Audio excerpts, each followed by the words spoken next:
नमस्ते माझ्या छोट्या दोस्तांनो.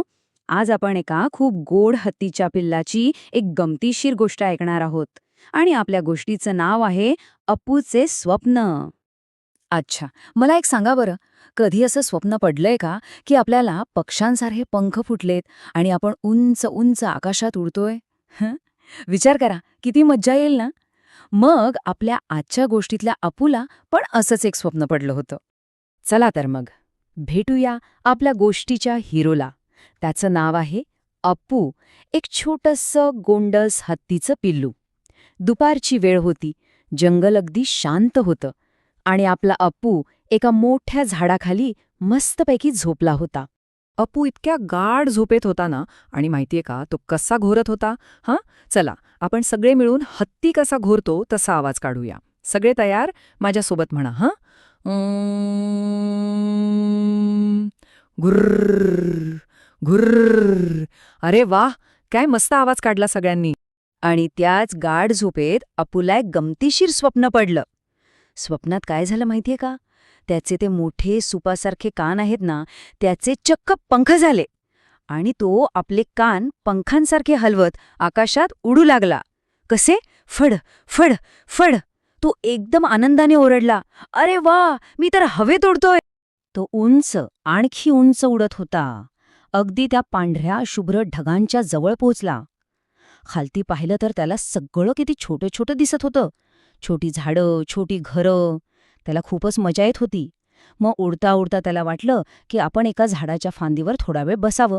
आणि अप्पू त्या झाडाच्या फांदीवर बसायला गेला. पण थांबा थांबा, काहीतरी गडबड वाटतेय, काहीतरी होणार आहे आता. जरा विचार करून सांगा बरं. एवढा मोठा जडजड अप्पू हत्ती आणि ती झाडाची नाजूकशी फांदी.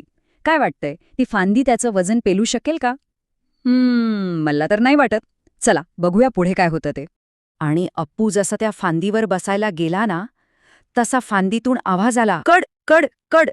आणि फांदी तुटली आणि अप्पू सरळ खाली पडला, जोरात. चला आपण सगळं मिळून तो कसा पडला याचा आवाज काढूया. सगळे तयार? 1, 2 आणि 3. धम्म. त्या धम्म अशा आवाजाने अप्पूची झोपच उडाली. तो घाबरून उठून बसला. त्याने इकडे तिकडे बघितलं. अरे, मी तर झाडाखालीच आहे की. मग माझे पंख कुठे गेले? त्याला काहीच कळेना. आणि तो घाबरून मोठ्याने ओरडला, आई आई, मी पडलो. अप्पूचा आवाज ऐकून त्याची प्रेमळ आई धावतच त्याच्याजवळ आली. आता पाहूया आई अप्पूला काय समजावते ते.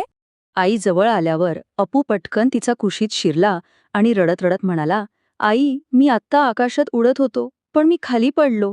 मला परत उडायचंय, मला पक्षी व्हायचंय. हत्ती असणं खूपच बोरिंग आहे. आईने अप्पूच्या डोक्यावरून प्रेमाने हात फिरवला. ती हसली आणि म्हणाली, अरे माझ्या बाळा, ते तर फक्त एक स्वप्न होतं. बघ पक्षी उडू शकतात हे खरंय, पण त्यांच्याकडे आपल्यासारखी एवढी लांब आणि मजबूत सोंड असते का? नाही. आपल्या इतकी ताकद असते का त्यांच्यात? नाही ना. आपण हत्ती आहोत आणि आपल्याकडे खूप खास गोष्टी आहेत. मग आई अप्पूला जवळच्या नदीवर घेऊन गेली.